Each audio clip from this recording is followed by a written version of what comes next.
네, 윤석열 전 대통령이 4개월 만에 재구속된 가운데 3대 특검이 수사에 속도를 내고 있습니다. 네, 한편 다음 주부터는 장관 후보자들에 대한 인사청문회가 줄줄이 이어지는데요. 벌써부터 여야의 신경전이 이어지고 있습니다. 자세한 내용 배종우 한국정치평론가협회장, 김철현 경일대 특임교수 두 분과 함께 살펴보겠습니다. 어서 오십시오. 오세요. 안녕하십니까. 네, 안녕하세요. 예, 먼저 오늘 새벽에 윤석열 전 대통령 2시가 조금 넘은 시간에 구속영장 발부가 됐습니다. 그래서 다시 구속된 상황인데 일단 민주당과 국민의힘 약간의 그 반응은 좀 다르거든요. 지금 어떻게 일단 평가하십니까? 일단 뭐 국민들 입장에서는 당연히 구속이 돼야 된다. 예. 이런 입장 아니겠습니까? 내란 수괴, 내란 우두머리인데 네. 다른 종범들은 다 구속이 됐는데 예. 내란 수괴가 구속이 되지 않는다. 그러면 이제 법의 형평성에도 맞지 않고 예. 사법 정의에도 맞지 않죠. MBS 여론조사를 보면 이제 구속 네. 찬성이 71%, 예. 반대는 뭐 23%, 압도적으로 찬성이 우세한 이제 그런 상황이에요. 그러니까 민주당에서는 당연히 법정 최고형을 이거를 이제 선고를 해야 된다라는 이제 그런 입장이고 예. 동시에 내란 잔당들에 대해서도 철저한 수사를 촉구를 했단 말이에요. 그런데 여기에 대해서 국민의힘 같은 경우는 굉장히 국민의 법 감정 또 국민의 정서하고는 거리가 먼 그런 이제 반응을 내놨어요. 네. 첫 번째로 대변인이 구두 논평을 내놨는데 예. 이 구속영장이 발부가 된 것이 타당성이 의문이 된다. 네. 전직 대통령인데 증거인멸 우려를 붙여가지고 이 발부하면 되겠느냐라는 이제 그런 뉘앙스인데 예. 이런 논평에 대해서 과연 국민들이 동의할까 좀 의문이 들었고요. 네. 두 번째로 송원석 원내대표 같은 경우는 일단 송구스럽다라고 예. 하면서도 이 수사와 재판이 앞으로 법과 원칙에 따라서 공정하게 정당하게 진행이 돼야 된다라고 강조를 했는데 네. 그렇다면 좀 묻고 싶은 게 송원석 원내대표는 지금까지의 수사가 또 재판이 불공정하게 정당하지 않게 진행되고 있다고 생각하는 것인지 예. 좀 묻고 싶은데 국민의힘은 그동안에 12.3 비상계엄이 터질 때도 이거는 경고형이다. 라는 뭐 계몽령이다라는 윤석열 전 대통령의 주장에 호응하는 그런 태도. 예. 그리고 또 탄핵도 반대하고 또 체포영장 집행할 때도 뭐 거기 몰려가서 반대하는 국민들의 정서하고는 전혀 반대되는 모습을 보였는데 네. 지금도 똑같은 이런 모습. 그래서 앞으로도 변화가 안 되겠다. 그러면 국민들의 심판이 계속 이어지지 않을까 좀 우려가 됩니다. 알겠습니다. 말씀하신 그 국민의힘 송원석 비대위원장 겸 원내대표가 이렇게 말했습니다. 전직 대통령이 구속 수감되는 불행한 사태에 대해서 국민 여러분께 굉장히 송구하게 생각한다. 다만 말씀하신 것처럼 다만 수사와 재판은 법과 원칙에 따라 정당하게 또 공정하게 이루어지기 바란다 이렇게 말했거든요. 그러니까 이게 다만 이후의 말에 방점을 둬야 되는지 어떤 건지 그 이 의미를 어떻게 파악해야 될지 모르겠더라고요. 일단 뭐 다 방점을 둬야 될 것 같고요. 네. 어쨌든 뭐 국민이 같은 경우에는 그렇게 송구스럽다는 그런 입장들, 그러니까 가장 기본적이고 원론적인 그런 어정쩡한 입장을 낼 수밖에 없다고 보이거든요. 왜냐하면 국민인 같은 경우에는 비상계엄이나 탄핵의 어떤 책임으로부터 절대로 자유로울 수가 없거든요. 네. 그렇기 때문에 나름대로 이제 탄핵에 대한 정치적 원죄가 있고 그렇기 때문에 저는 입이 10개라도 진짜 할 말은 없거든요. 하지만 어떻게 그렇기 때문에 지금 여러 가지 계기가 될 때마다 예. 송구스럽다, 사과한다 이렇게 할 수밖에 없는 부분이 있는데 다만 어제 윤석열 전 대통령의 어떤 구속 사태를 바라보면서 네. 어떻게 보면 국민의힘에서 그것을 사필 규정이다 이렇게 해버리면 그냥 제 얼굴에 침 뱉는 거나 마찬가지인 거거든요. 왜냐하면 윤석열 전 대통령을 대통령으로 만들고 그동안 대통령에 대한 그런 여러 가지 어떤 뭐 제한, 견제한다거나 이런 기능을 제대로 못했는데 예. 지금 와서 윤석열 전 대통령에 대해서 구속 취소는 너무 잘 됐다 또는 사필 규정이다 이런 것들은 사실 제 얼굴에 침 뱉기나 마찬가지이기 때문에 아마 국민의힘에서는 그런 부분에 있어서 아직 스탠스를 확실하게 못 정하고 있는 것 같거든요. 예. 하지만 아마 지금 유니스 뭐 혁신위원회도 지금 출범을 했고 네. 또는 또 사죄문도 냈고 또 아마 다음 달에는 새 전당대회가 열리기 때문에 아마 새 지도부가 열리게 되면 저는 윤석열 전 대통령과의 어떤 정치적 관계를 어떻게 이제 절연할 것인가 예. 윤석열 대통령과의 관계를 어떻게 정리할 것인가에 대한 어떤 국민들이 바라는 국민들의 기대에 맞는 그런 이제 행보를 보이지 않을까 저는 이렇게는 뭐 기대를 합니다. 예. 네, 자 내란 특검이 윤 전 대통령에게 내일 오후 소환 조사를 통보를 했는데 하지만 오늘 내란 재판에는 건강상의 이유로 불출석을 했습니다. 내일 출석 가능성 어떻게 보세요? 뭐 지금까지 윤석열 전 대통령의 태도를 보면 내일 특검 소환 조사에 응할 가능성이 매우 낮다 이렇게 봅니다. 네. 첫 번째로는 경찰이 3번이나 소환하라고 했지만 거부를 했지 않습니까? 그리고 또 특검이 이 체포 영장까지 청구를 했는데 결국은 뭐 이 압박에 못 이겨서 나왔는데 그것은 무슨 이유냐면 기각이 됐는데도 나온 이유는 만약에 특검의 체포 요구에 특검의 소환 요구에 불응할 경우에는 예. 구속이 될 수 있다. 그래서 구속을 피하기 위해서 출석을 한 거거든요. 근데 특검이 부른다면 나간다고 했잖아요. 그리고 그렇죠. 예. 그렇지만 이제 결국은 이제 구속이 됐는데 그랬다면은 본인이 재판에 성실하게 출석을 해야죠. 근데 재판도 뭐 건강상의 이유로 불출석을 했거든요. 예. 근데 재판에도 불출석을 했는데 아, 내일 특검 특검에서 소환 조사에 응하겠습니까? 제가 볼 때는 뭐 응하지 않을 가능성이 굉장히 높고 그러면 이제 응하지 않으면 특검을 어떻게 할 것이냐? 예. 그럼 이제 특검은 체포 또 구인장을 발부를 하면은 다시 강제 수사에 나설 수가 있는 그런 상황인데 그렇게 되면 어떻게 될까? 그럼 이제 계속해서 윤석열 전 대통령은 재판 자체도 불출석할 가능성이 높아요. 실제로 이제 박근혜 전 대통령 같은 경우에 예. 1심 재판이 진행 중인 상황에서 이 체포 구인장을 구속영장을 발부를 하니까 본인이 이건 정치 보복이다라는 이유로 아예 재판에 출석을 안 했거든요. 그렇죠. 예. 그래서 골석 재판이 계속 진행이 됐고 그리고 또 나중에 선고도 골석이 상태에서 됐고 상급심도 그렇게 됐기 때문에 윤석열 전 대통령도 박근혜 전 대통령과 같은 그런 뭐 행보를 이어가지 않을까 예. 이렇게 전망이 됩니다. 예. 네, 좀 비협조적으로 응할 가능성에 대해서 말씀해 주셨는데 수사 대상이 내란에만 그치지 않을 수도 있겠습니다. 특검은 피의자가 동의를 하면 외환 혐의 등 추가 수사도 가능하다는 입장을 밝혔는데 그렇다면 윤 전 대통령이 방어 전략을 좀 어떻게 펼칠까요? 그래도 윤석열 전 대통령 같은 경우에는 현직에 있을 때도 굉장히 특수통으로 아주 유명했거든요. 네.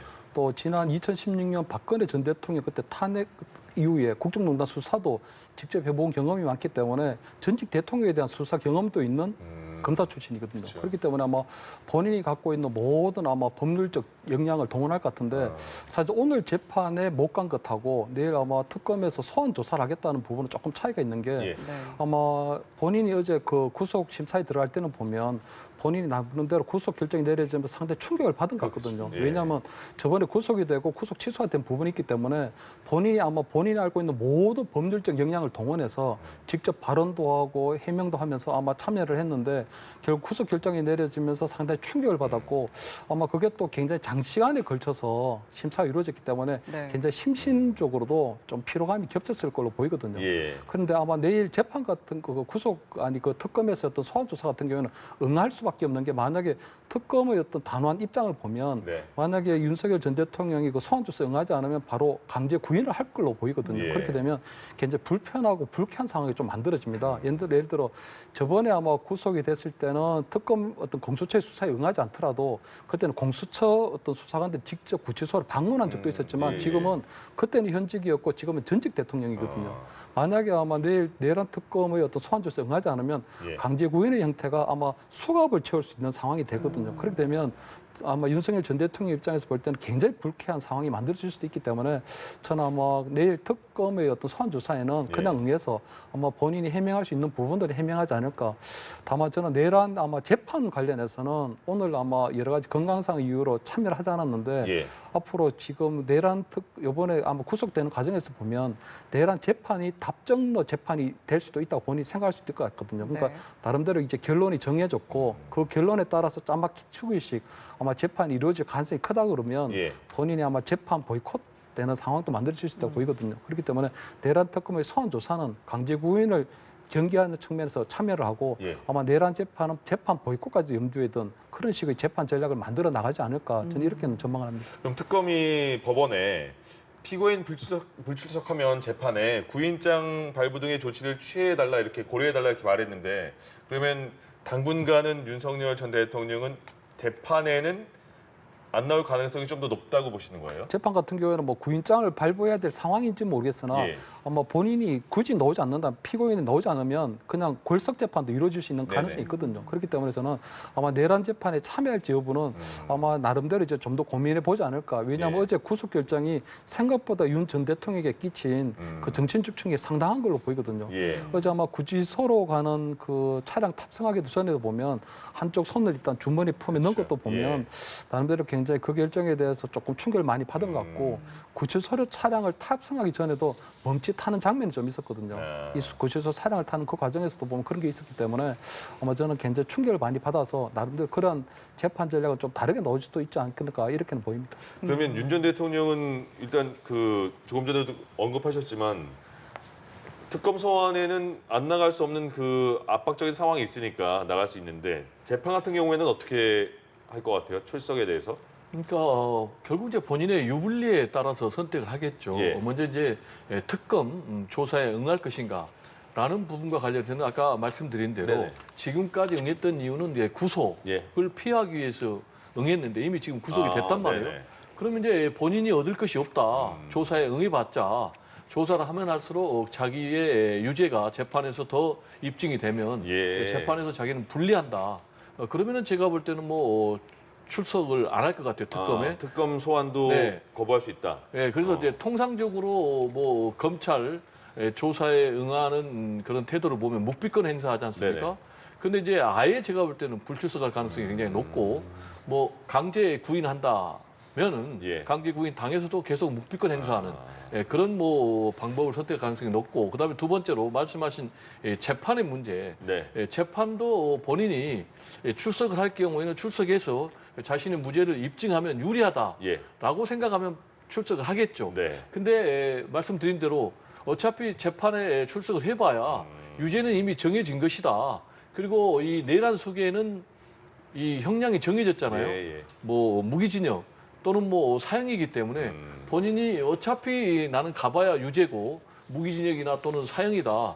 그럴 바엔 나는 차라리 아. 정치적인 희생양으로 몰고 가서 정치 투쟁하는 것이 더 이익이다. 예. 그러면 안 가는 거죠. 아까 말씀드린 대로 박근혜 전 대통령도 그래서 아예 재판에 불출석하고 나는 정치 보복을 당했다라고 몰고 갔던 것이죠. 알겠습니다. 예. 네. 자, 이런 가운데 해병특검이 오늘 국방부와 국가안보실 등을 압수수색했습니다.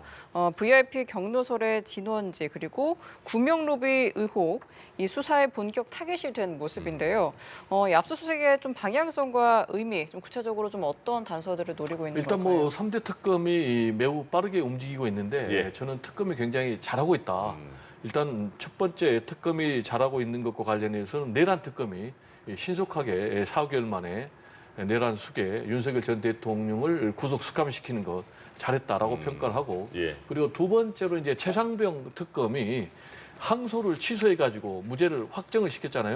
박정훈 수사단장. 그렇죠. 이거 이제 굉장히 잘했다. 그리고 수사와 관련해서도 지금 신속하게 수사를 벌이고 있는데 이 최상병 특검과 관련해서는 역시 핵심이 VIP 경로설 네. 이 부분 아니겠습니까? 근데 이제 특검이 가동이 되면서 그 전에는 검찰이나 경찰에서 수사 안 했던 부분이 뭐냐면은 임기훈 대통령 국방비서관 예. 여기에 대해서 이제 압수수색했고 아. 그리고 또 이시원 여기는 이제 대통령 공직기강 비서관이거든요. 여기에 대해서도 압수수색을 했어요. 그러면 이제 임기훈 국방비서관에 대해서는 왜 압수수색했느냐? 예. 임기훈 이 국방비서관이 김규환 사령관에게 해병대 사령관에게 대통령 경로를 전달해가지고 이게 작동하게 했다는 거 아니겠습니까? 그리고 또 이시원 이 공직기강 비서관 같은 경우는 최상병 사건과 관련해서 경찰이 이첩을 했는데 이 기록을 회수를 하는데 또 관여를 했다는 거 네, 아니겠습니까? 네. 근데 여기에 대해서도 압수수색을 했기 때문에 예. 이전에 뭐 검찰이나 경찰에서 제대로 수사하지 못했던 부분들이 지금 수사가 진행이 되고 있다라는 그런 부분. 그리고 또 특검이 굉장히 핵심 피의자로 새롭게 지금 보고 있는 게 그 사람이 누구냐면 김태효 지금 뭐 안보실 1차장입니다. 예. 근데 안보실 1차장 같은 경우는 그동안에 이 전환 라인에서 없었기 때문에 전혀 노출이 안 됐는데 여기를 지금 핵심 피의자로 보고 있다. 예. 이 부분이 이제 굉장히 중요한 부분이다라는 그런 부분하고 네. 또 하나의 갈래는 지금 구명 로비를 했단 말이에요. 그런 네. 의혹을 받고 있는데 이 구명 로비 의혹을 하고 있는 이정호 블랙펄 인베스트 대표 여기에 대해서도 지금 특검이 처음으로 압수수색을 했다. 네. 그래서 특검이 만약에 제대로 이번에 가동이 안 됐다면 이런 부분들이 다 제대로 진상 규명이 안 되고 묻혔을 가능성이 있는 부분들이 새롭게 지금 수사가 되고 있기 때문에 뭔가 결과물이 나오면은 VIP 경로설 그리고 구명 로비 의혹들에 대한 진상이 좀 드러날 가능성이 높다 이렇게 개인적으로 봅니다. 예. 네, VIP 회의록 혹은 구체적인 지시 정황까지 좀 나올 수 있을지 관심이 쏠리고 있는데 좀 어떤 점을 주목하십니까? 그래서 뭐 우리 채모 해병 사건 같은 경우에는 임성근 전 해병대 1사단장을 구명해 주려고 하는 게 핵심이거든요. 예, 예. 그러니까 그분이 나름대로 채모 해병이 일단 숨진 거에 대한 책임이 있는데 그 임성근 전 해병대 1사단장을 구명하기 위해서 로비를 했다는 거거든요. 이런 걸로 사단장이 잘리면 누가 사단장 하느냐. 그러니까 그 얘기를 한 게 이제 결국 VIP 경로설이 되는 거고 예. VIP가 왜 경로했냐 하는 부분에 있어서 바로 이정호 펄 인베스트먼트 그 사장이 등장하는 대표가 네네. 등장하는 거거든요. 그렇기 때문에 전 이정호 전 아마 블랙펄 인베스트먼트 대표가 이 채무 해병 상병 구명 로비에도 관련돼 있고요.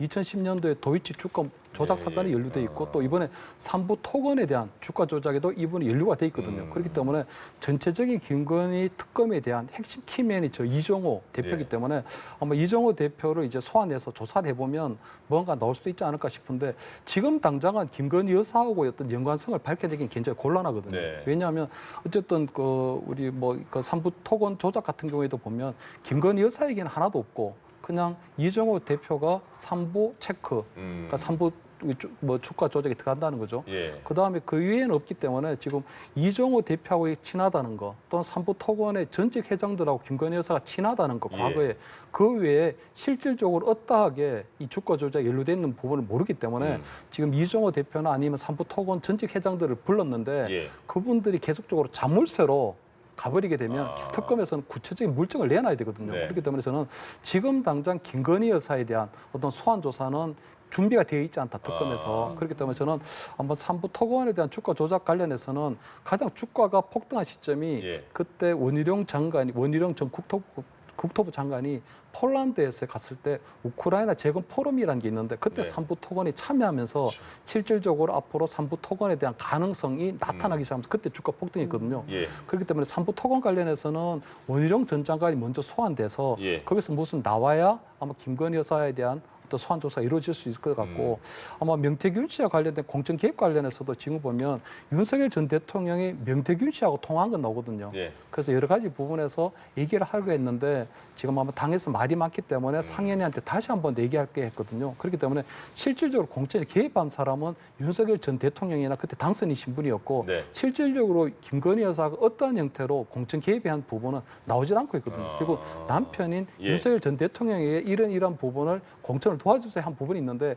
그게 어떤 형태로 아마 사법적인 책임을 져야 될지 알겠습니다. 소환할 때 그런 부분들이 이제 계속 좀 조사를 해야 되지 않나 이래 보입니다. 김건희 여사에 대해서는 16개 정도의 혐의가 있다고 하는데 지금은 아직 연관되게 확실히 나오지 않았으니까 당분간 소환은 어려울 것 같다 이렇게 말씀하셨는데 그럼 소환은 언제쯤에 이루어질까요? 저는 좀 다르게 보는 게요. 네. 이 주가 조작 관련해서 도이치모터스 주가 조작 관련해서는 뭐 혐의가 이미 확실히 입증이 됐고 삼부토건 주가 조작 관련해서 저는 뭐 특검이 수사를 제대로 하면 밝혀낼 것이다. 예. 라고 생각을 하고요. 그다음에 말씀하신 대로 16개의 혐의를 받고 있잖아요. 예.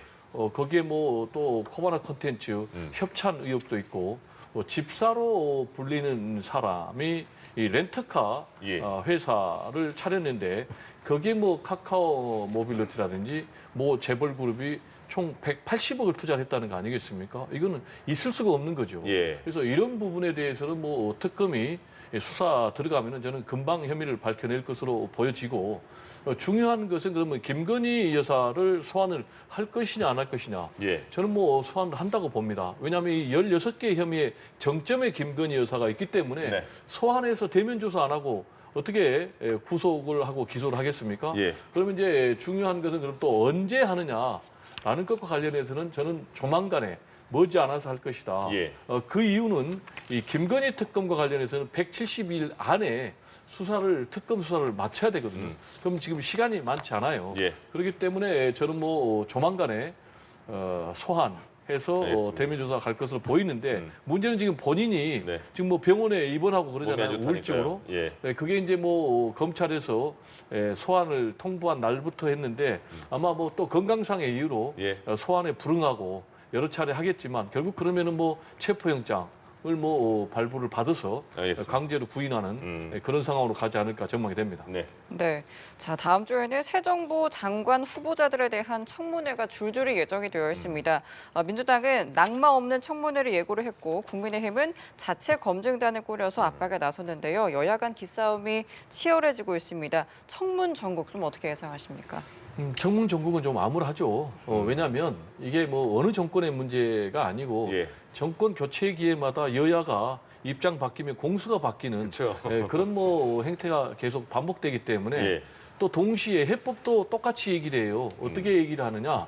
도덕성 기준하고 능력 자질하고 좀 구분해서 하자. 네. 그래서 도덕성 부분은 비공개로 하고 뭐 능력이나 정책 이런 부분은 뭐 공개해서 청문회를 하자라고 얘기를 하는데 이것도 입장이 바뀌면 또 계속 안 태도가 되죠. 예. 달라지니까 예. 참 안타깝다. 네. 그래서 이번 기회에 좀 이 인사청문회 국회 제도를 좀 근본적으로 업그레이드 시킬 수 있는 예. 그런 노력이 필요하다라고 생각을 하는데 현실화되기는 좀 어려워 보이고요. 지금 이제 그러다 보니까 예. 지금 유능한 인재를 구하는데 현실적으로 굉장히 어려워요. 이거는 뭐 보수 정권의 문제만도 아니고 진보 정권의 문제도 아니고 네. 어느 정권이나 다 똑같아요. 그리고 실제로 예를 들면은 예. 문재인 정부에서 조각을 다 마무리할 때 무려 190일이 넘게 걸렸거든요. 예. 근데 마지막으로 임명된 국회 인사청문회를 통과해서 임명된 장관이 중소벤처기업부 장관인데 예. 이때 다 고사했다는 거예요.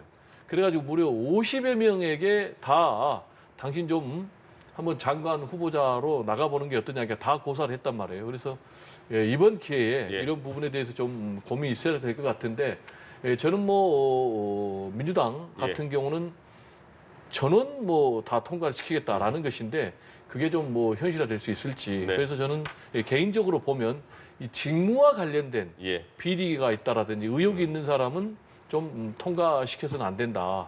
그래서 이진숙 네. 지금 교육부 장관 후보자 같은 경우는 지금 논문 표절 의혹을 받고 있잖아요. 예. 심지어는 뭐 제자 논문을 가로챘다라는 이제 그런 의혹을 받고 있는데 만약에 이런 부분이 사실로 드러난다면 이진숙 교육부 장관 후보자 같은 경우는 직무를 감당할 그런 뭐 좀 자격이 없는 것이 아닌가 이렇게 생각이 됩니다. 예. 네, 여당은 낭만은 없다, 야당은 비리 종합 세트다라고 이제 좀 대결 양상이 그려지는데 좀 관전 포인트 어떻게 보세요? 그래서 뭐 이재명 정부가 들었으면 우리가 비상계엄이나 탄핵 위에서 뭐 새롭게 탄생한 정권이기 때문에 저는 과거 정권하고는 더 새로울 줄 알았거든요. 더 도덕적이고 네. 또 더 흠결 없는 그런 아마 조각을 할 수 있을 줄 알았는데 생각보다 기대에 못 미치고 있다는 부분이 있는 것 같고요.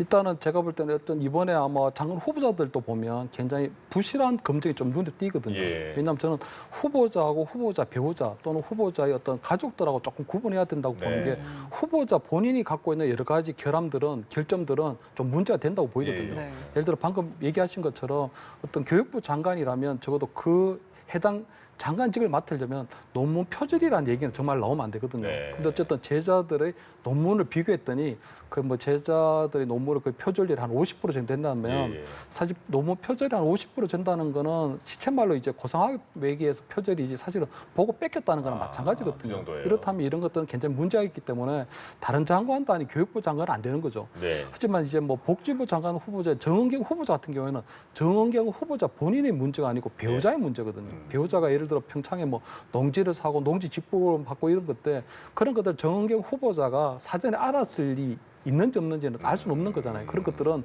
정은경 후보자의 어떤 개인적인 문제라기보다는 예. 정은경 후보자 잘 몰랄 수 있는 부분도 있기 때문에 그런 부분들이 아마 정은경 후보자의 어떤 양심과도 관련되는 부분이 있거든요. 예. 그래서 저는 아마 이번 인사청문회에서 국민의힘이 아마 단단히 벼르고 있고 이런 네. 것들이 아마 보통 인사청문회가 새 정부를 흔들기에는 좋은 소재인 건 분명하지만 후보자 본인과 예. 후보자의 배우자 또는 후보자의 가족은 좀 분리했으면 좋겠다. 왜냐하면 알겠습니다. 지금 인사청문회 자체에 대해서 무용론이 자꾸 나오고 있는 부분이 있거든요. 너무 네. 어떤 도덕 구속성 부분을 강조하다 보니까 그렇기 때문에 그런 부분들에 대해서 좀 나름대로 가르마를 잘 타서 접근하면 생각보다 국민의힘에 대한 어떤 기대도 조금 커지지 않을까 이렇게는 보입니다. 이거 짧게 여쭤볼게요. 민주당 오늘 8월 1일 전당대회 당대표 예비 후보자 등록 받았습니다. 2파전이잖아요. 정청래 그리고 박찬대. 그 주요 포인트가 뭐가 있을까요? 주요 포인트는 진짜 명심이 누구에게 있는가. 아, 그거예요. 이게 굉장히 중요하죠. 네. 그 이유는 지금 이재명 새 정부가 막 출범했잖아요. 예. 그러면은 이재명 대통령과 합이 잘 맞아야 되거든요. 네. 그런 점에서 이재명 대통령과 과연 누가 잘 어울릴 것인가. 그래서 이재명 대통령의 마음, 예. 명심이 어디에 있는가가 굉장히 중요하고요. 또 두 번째로는 이제 룰입니다. 지금 이제 당심 70%, 예. 그리고 또 민심 30% 이렇게 돼 있기 때문에 이 명심이 결국 이제 당심으로 이어지기 때문에 굉장히 중요하다. 그러니까 이제 정청래, 박찬대, 정청래 두 후보자 모두 내가 진짜 명심이다. 알겠습니다. 하면서 예. 이제 명심을 하고 있는데 지금 현재 보면은 네. 권리당원에서는 정청래 후보자가 좀 앞서고 예. 의원들 이 부분에서는 지금 박찬대 후보자가 앞서는 그런 알겠습니다. 상황. 거기까지만 들을게요. 네. 명심이 중요하다. 그리고 마지막에 짧게 그러면 그 국민의힘은 윤희숙 그 새로 혁신위원장이 왔잖아요. 가장 첫 번째 개혁 과제가 뭘까요? 일단 뭐 잘못된 과거와의 단절을 얘기를 했거든요. 예. 그렇기 때문에 저는 일단 방향성은 잘 잡은 것 같고 아마 그 계엄이나 아니면 탄핵에 대해서 사죄한다는 거를 당규에 이제 넣겠다는 거거든요. 예. 그래서 저는 나름대로 선언적 의미는 괜찮은데 그것보다 더 중요한 건 실천적 과제를 좀 해야 되거든요. 그러니까 예를 들어 선언적으로 비상계엄이나 탄핵이 잘못된 부분을 당헌 당규에 담는 건 좋지만 네. 그것을 어떠한 형태로 국민에게 보여줄 수 있는 실천적 과제를 할 것인가 거기에 대해서는 김용태 전 비대위원장이 탄핵 반대 당론을 무효화해야 된다. 예. 그다음에 후보 교체에 대해서 당무 감사를 해야 된다. 그리고 안철수 전 혁신위원장 같은 경우에도 물론 뭐 임명되지 않았지만 네. 혁신위원장 같은 경우에도 그 부분에 대해서는 인적 청산이 이루어져야 된다는 얘기를 했거든요. 그런 것들이 실천적 과제인데 지금 윤희숙 혁신이 그 실천적 과제에 대해서는 얘기를 하지 않고 있거든요. 예. 그래서 그런 실천적 과제가 이루어지면서 당은 당규에 나중에 선언적 의미를 담는 것 담는데 선언적으로만 담고 만약 예. 실천적 과제가 이루어지지 않으면 그 국민의 눈높이에 맞는 혁신안이라고는 할 수는 없는 거거든요. 그래서 아마 오늘 첫날은 일단 사죄고 예. 그런 부분에 대한 후속 조치가 곧 만들어지지 않을까 저는 이렇게 뭐 예상을 합니다. 알겠습니다. 네, 알겠습니다. 여기까지 김철현 경일대 특임교수, 배종우 한국정치평론가 협회장 두 분과 함께 이야기 나눠봤습니다. 오늘 말씀 고맙습니다. 고맙습니다. 예.